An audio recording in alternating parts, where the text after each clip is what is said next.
Hi viewers, welcome back to Amudha'S kitchen. எல்லாரும் எப்படி இருக்கீங்க? நல்லா இருக்கீங்களா? இன்னைக்கு பிரெட்டை வச்சு ஒரு ஈஸியான ஸ்நாக்ஸ் பண்ண போறாங்க. இப்போ ஸ்கூல் விட்டு பசங்க ஈவினிங் வந்தோடனே இந்த பிரெட்டை வச்சு ஒரு ஸ்நாக்ஸ் பண்ணி கொடுத்தோன்னா அவங்க கூட ஹாப்பி ஆகுவாங்க. எப்போ பாருங்கள் பிரெட் ஜாமு, பிரெட் டோஸ்ட்டு இதே இருக்காமல் இப்போ வந்து பிரெட் வச்சு ஒரு ஸ்நாக்ஸ் எப்படி பண்ணலான்னு பார்க்கலாம். வாங்க வீடியோக்குள்ளே போகலாம். இப்போ 5 பிரெட் ஸ்லைஸ் எடுத்துக்கணும்.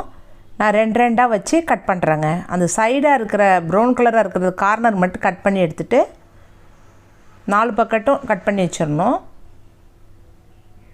அந்த ப்ரௌன் கலர் வந்து நம்ம திருப்பி யூஸ் பண்ணிக்கலாம். மிக்சியில் போட்டு ஒரு ரவுண்டு எடுத்துட்டோம் பொடியாயிரும். திருப்பி அந்த பொடி என்னென்ன இது எனக்கு யூஸ் ஆகும்னு நான் இன்னொரு வீடியோவில் உங்களுக்கு சொல்கிறேன். பாருங்கள், இப்படி ஸ்கொயர் ஷேப்பில் கட் பண்ணிக்க ஒரு பிளேட்டில் வச்சு ரெண்டாக கட் பண்ணிக்கங்க. 5 பீஸையுமே சேர்த்து கட் பண்ணிங்கன்னா வராது.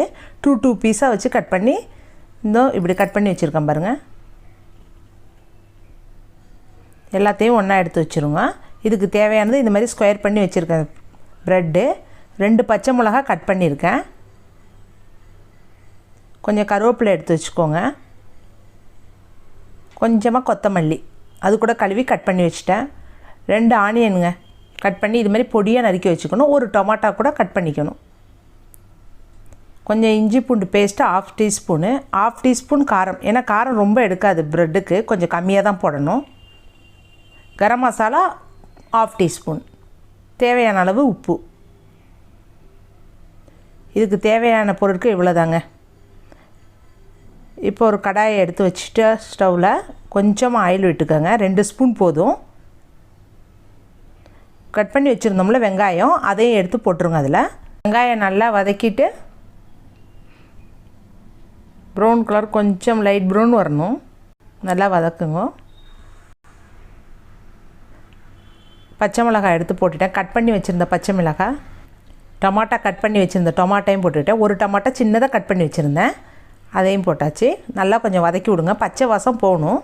ரொம்ப ஈஸியாகிடும், சீக்கிரமாகிடும். அதுவும் நல்லா வதங்கி வருது பாருங்கள். அதுக்கு மேலே கொஞ்சமாக சால்ட்டு, கொஞ்சமாக போட்டேன் சால்ட்டு. எதுக்குன்னா ஆனியன் டொமாட்டோவும் கொஞ்சம் வதங்கிறதுக்காண்டி. திருப்பி வேணுன்னா கொஞ்சம் ப்ரெட்டோட அப்புறம் மிக்ஸ் பண்ணிக்கலாம். சால்ட்டு போட்டோன்னா நல்லா மிக்ஸ் பண்ணி விட்ருங்க. கருவேப்பிலையும் போட்டுருங்க. அதிலையே அந்த கருவேப்பிலை போட்டோம்னா வாசம் கொஞ்சம் நல்லா ஸ்மெல் வரும் ப்ரெட்டோடு சேர்ந்து. இஞ்சி பூண்டு பேஸ்ட்டு 1/2 டீஸ்பூன் தான், ரொம்ப போடாதீங்க, கொஞ்சமாக போதும். அதையும் சேர்த்து வதக்கிக்கிட்டு நல்லா ஃப்ரை பண்ணுங்கள். பாருங்கள், நல்லா ஃப்ரை ஆகிடுது.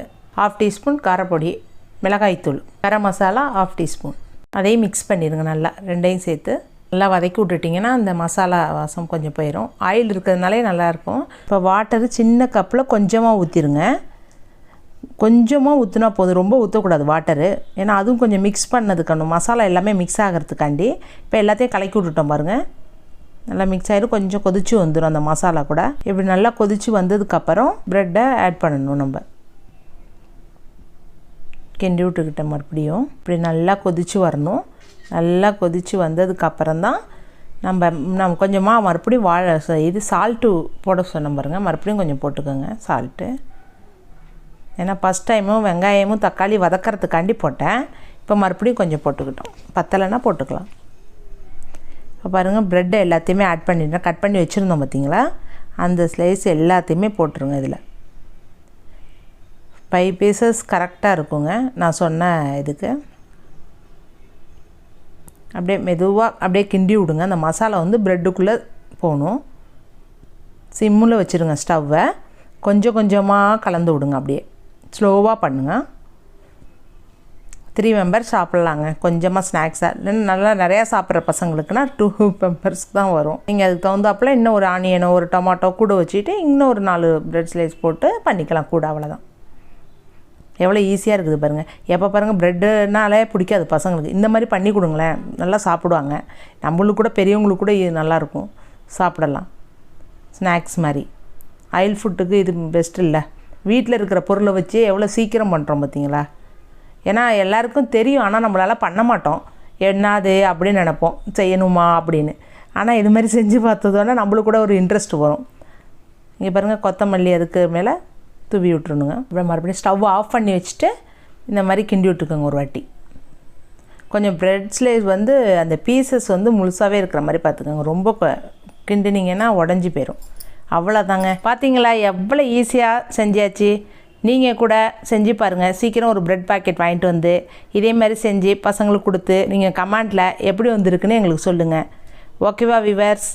எங்கள் வீடியோ பிடிச்சிருந்துன்னா சப்ஸ்கிரைப் பண்ணுங்கள், லைக் பண்ணுங்கள். அவ்வளோதான். நெக்ஸ்ட் வீடியோவில் சந்திப்போம். ஓகே, பாய் பாய்.